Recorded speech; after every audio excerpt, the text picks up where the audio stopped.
कलयुग के जागृत देवता हनुमान जी की भक्ति का चमत्कार। नमस्कार दोस्तों, महाकाव्य वाणी में आपका स्वागत है। शास्त्रों में कहा गया है कि हर युग के अंत में भगवान अपने धाम लौट जाते हैं, लेकिन एक ऐसी महाशक्ति है जो त्रेता युग से लेकर आज के इस कठिन कलयुग तक हमारे बीच साक्षात मौजूद है।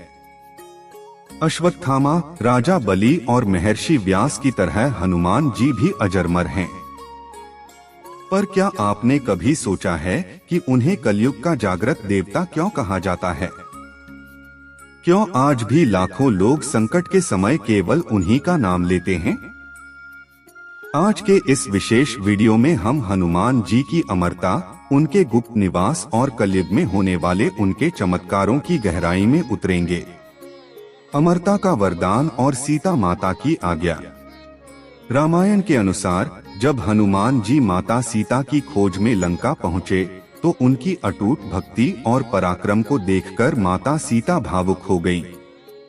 उन्होंने हनुमान जी को आशीर्वाद देते हुए कहा था, अजर अमर गुण निधि सुत हो, करहु बहुत रघुनायक छो।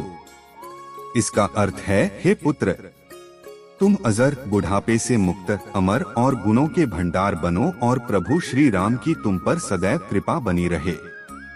जब भगवान राम अपनी लीला समाप्त कर बैकुंठ जाने लगे तब उन्होंने हनुमान जी से कहा था कि जब तक इस पृथ्वी पर राम का नाम लिया जाएगा तब तक आप यहाँ रहकर भक्तों की रक्षा करेंगे। यही कारण है कि हनुमान जी आज भी हमारे बीच मौजूद हैं। गंधमादन पर्वत और हनुमान जी का निवास। पौराणिक कथाओं और पुराणों के अनुसार हनुमान जी का निवास स्थान गंधमादन पर्वत बताया गया है।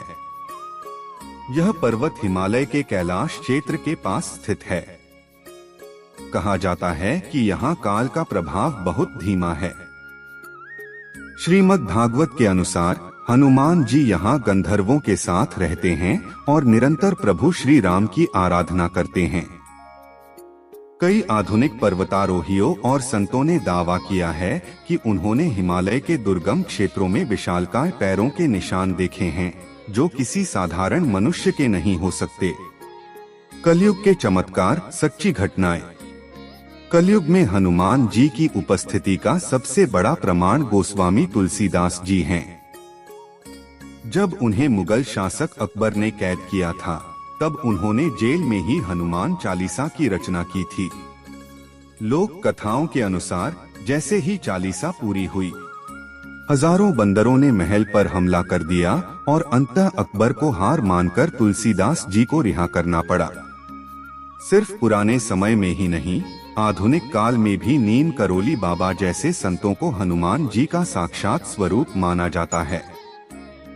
भक्तों का विश्वास है कि जहाँ भी पूरी श्रद्धा से सुंदरकांड या हनुमान चालीसा का पाठ होता है, वहाँ हनुमान जी किसी न किसी रूप में, चाहे एक वानर के रूप में या एक वृद्ध ब्राह्मण के रूप में, उपस्थित अवश्य होते हैं। अष्ट सिद्धि और 9 निधि के स्वामी। हनुमान जी के पास ऐसी 8 अलौकिक शक्तियाँ हैं जो उन्हें सर्वशक्तिमान बनाती हैं। इन्हें अष्ट सिद्धि कहा जाता है। अणिमा, अत्यंत सूक्ष्म, छोटा रूप धारण करना। महिमा, शरीर को असीमित विशाल बना लेना। गरिमा, अपने वजन को इतना भारी कर लेना कि कोई हिला न सके। लघिमा, शरीर को हवा से भी हल्का बना लेना।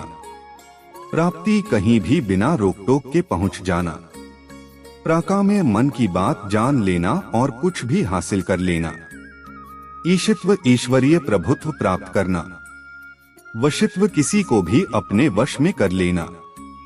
यही शक्तियाँ उन्हें कलयुग के सबसे प्रभावशाली देवता बनाती हैं, क्योंकि वे अपने भक्त के किसी भी असंभव कार्य को संभव कर सकते हैं। शनिवार और शनि देव का संकट। बहुत से लोग शनिवार के दिन हनुमान जी की पूजा करते हैं। इसके पीछे एक गहरा रहस्य है। जब रावण ने शनि देव को कैद कर रखा था तब हनुमान जी ने ही उन्हें मुक्त कराया था। कृतज्ञ होकर शनि देव ने वचन दिया था कि जो भी व्यक्ति शनिवार को हनुमान जी की पूजा करेगा उस पर मेरी 7.5 और ढैया का बुरा प्रभाव नहीं पड़ेगा। इसीलिए शनिवार को हनुमान चालीसा का पाठ करना न केवल मानसिक शांति देता है, बल्कि ग्रहों के दोषों को भी शांत करता है। निष्कर्ष अंत में बस इतना ही कि हनुमान जी की भक्ति का चमत्कार शब्दों में बयान नहीं किया जा सकता। वे संकट मोचन हैं। अगर आपका मन अशांत है या आप किसी बड़ी मुसीबत में फंसे हैं, तो बस एक बार सच्चे मन से उन्हें पुकार कर देखिए। उनकी शक्ति और सुरक्षा का एहसास आपको तुरंत होगा। उम्मीद है आपको यह वीडियो पसंद आई होगी।